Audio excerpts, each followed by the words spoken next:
Bien, nos acompaña el diputado Julio Chávez. Bienvenido, Julio, muchas gracias. Bueno, Gracias, Carlos. el tema de las conversaciones, del diálogo, ¿no?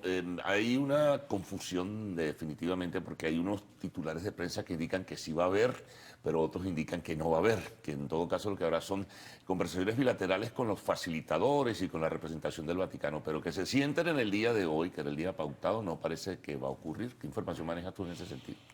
No, yo creo que si seguimos bien de cerca como ha sido este proceso de diálogo, ¿no?, que ha venido impulsando el gobierno nacional con la iniciativa de los expresidentes y la participación del Vaticano, pareciera, Carlos, que el día de hoy, seguramente con alguna excusa, la oposición no va a ir a la mesa de diálogo, porque particularmente siento que su espíritu nunca ha estado, ¿no?, en una mesa para intentar profundizar en la discusión, en el debate, hacer los aportes necesarios en razón de resolver problemas estructurales como el tema económico, por ejemplo, que tanto, ¿no?, angustia al pueblo venezolano, aun cuando ellos reconocen el documento que firman, que en efecto hay un boicot a la economía, una brutal agresión a la economía.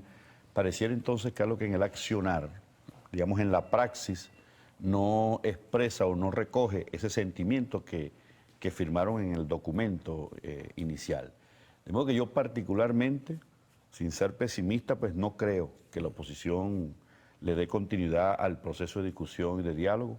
No obstante, el presidente Nicolás Maduro, que ha insistido en el diálogo con diferentes sectores, como los empresarios en este caso, han venido recogiendo un conjunto de propuestas, han surgido un conjunto de sugerencias, de orientaciones, en razón pues de la afectación a la economía del país, y yo creo que esa es una buena muestra, Carlos, de cómo el diálogo entre sectores, en este caso con los empresarios, ha venido dando resultados interesantes, reconocidos inclusive por voceros, propios voceros del sector empresarial. Ahora, no es suficiente, Carlos. Claro. Ahora, en el caso del diálogo o de la conversación en el escenario político, los opositores señalan que no se están cumpliendo con lo establecido en el compromiso del 11 y el 12 de noviembre, la liberación de los presos políticos, el canal humanitario para abastecer de alimentos y medicina, la situación del Estado Amazonas, no ha habido el pronunciamiento de la sala electoral, en fin, entonces dicen que bajo esas condiciones pues no pueden continuar entonces participando. Claro, inclusive eso hay que agregarle, pues, digamos, el nivel. El nombramiento también de nuevos rectores del Consejo Nacional Electoral, los suman allí. Y si a eso le agregamos que en el caso, por ejemplo, del Amazonas, donde ahí se plantea que la plenaria, ¿no?, la plenaria de la Asamblea Nacional, de alguna manera decida, ¿no?, el revocar el acto de proclamación y de juramentación de esos 3 ciudadanos de Amazonas, eso no ha ocurrido, Carlos. De modo que la Asamblea, no es suficiente la carta de desincorporación. No es suficiente la carta de desincorporación, porque si tú eres un diputado principal en este caso, como para la Junta Directiva ocurrió con los 3 ciudadanos de Amazonas, resulta que tú eres el principal. Si te retiras, renuncias, lo que sea, queda tu suplente, ¿no? Pero de lo que se trata aquí en este caso específico es que la Junta Directiva convoque a la plenaria, porque fue allí donde se juramentaron y se proclamaron, y sea esta plenaria la que revoque esa decisión, lo remita al TSJ, y de esta forma la Asamblea entra, digamos, en el carril constitucional. Mientras eso no ocurra, Carlos, mientras eso no ocurra, los actos que ellos han venido produciendo, como por ejemplo, supuestamente hoy en la plenaria, Sí, la Asamblea Nacional, los nuevos rectores. pero no está en la agenda del día, si no está en los 3 puntos que ellos con 24 horas, de acuerdo al reglamento de debate, deben pasar, allí no está. Seguramente habrá una modificación, ¿no?, por alguno de ellos. O discuten simplemente lo que determinó la comisión y en otra sesión ordinaria. Pero pues, todos sabemos también que en esa comisión no ha habido acuerdo ni consenso entre todas las fuerzas de la MUD para ver quiénes finalmente son esas personas.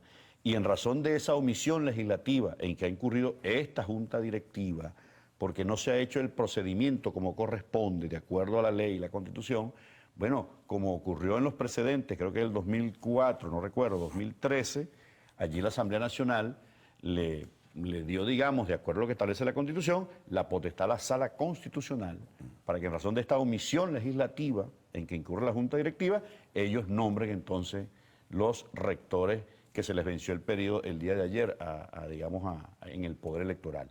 De modo que si nosotros tomamos en cuenta también el accionar de la oposición, que no terminan de convencerse, y creo que el 80% de la población venezolana está de acuerdo y hace llamado urgente y desesperado a que se sienten a dialogar, porque es lo fundamental en este caso. Pareciera entonces que no es el interés, no es realmente la posición de una oposición que pareciera más bien, Carlos, que necesita un diálogo aparte entre ellos para que se pongan de acuerdo y luego entonces ir a discutir los grandes temas del país. Hay un elemento fundamental, ¿no? Que de continuar, si acaso se reanudan esas conversaciones, va a llegar con mayor fuerza, por lo menos uno lo intuye por lo que dicen los voceros de la oposición, que es el tema electoral. Y ahí el gobierno sí parece que se tranca, ¿no? Solamente reconoce que hay un cronograma con unas elecciones al finales del primer semestre del año próximo y otras al final del segundo semestre y unas elecciones presidenciales en diciembre de 2018.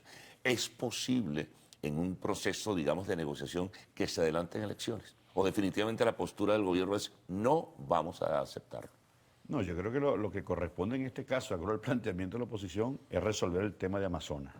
Entonces hay que pedirle a la Junta Directiva de esta Asamblea Nacional que entre en el carril constitucional para que en el caso de Amazonas, ¿verdad?, se pueda entonces proceder seguramente a una nueva elección y se establezcan las responsabilidades en el caso del fraude que se hizo en las elecciones del 6 de diciembre en el estado de Amazonas, y entonces a partir de allí creo que se puede, digamos, dilucidar un cronograma electoral. Pero reconocerían a la Asamblea Nacional o la institucionalidad de la Asamblea Nacional, porque también hay decisiones del TSJ que invalidan todas las acciones o iniciativas que ha tomado la Asamblea Nacional con la aprobación de leyes, por ejemplo. Claro, por eso sí, si se entiende que el diálogo parte, Carlos, por el reconocimiento y el respeto. Habría que partir de cero para volver a discutir esas leyes y todo eso. Eso enreda más el asunto. Pero yo creo que hay que partir del reconocimiento y el respeto, que es fundamental. Entonces el poder legislativo debe entender que existen otros poderes y él no puede estar por encima del resto de los poderes. Yo creo que eso es lo fundamental. A partir de allí se puede establecer entonces esa ruta que tú hablas, de esa ruta electoral, que ya se anunció un cronograma de elecciones de gobernadores, de alcaldes y de presidentes cuando corresponda.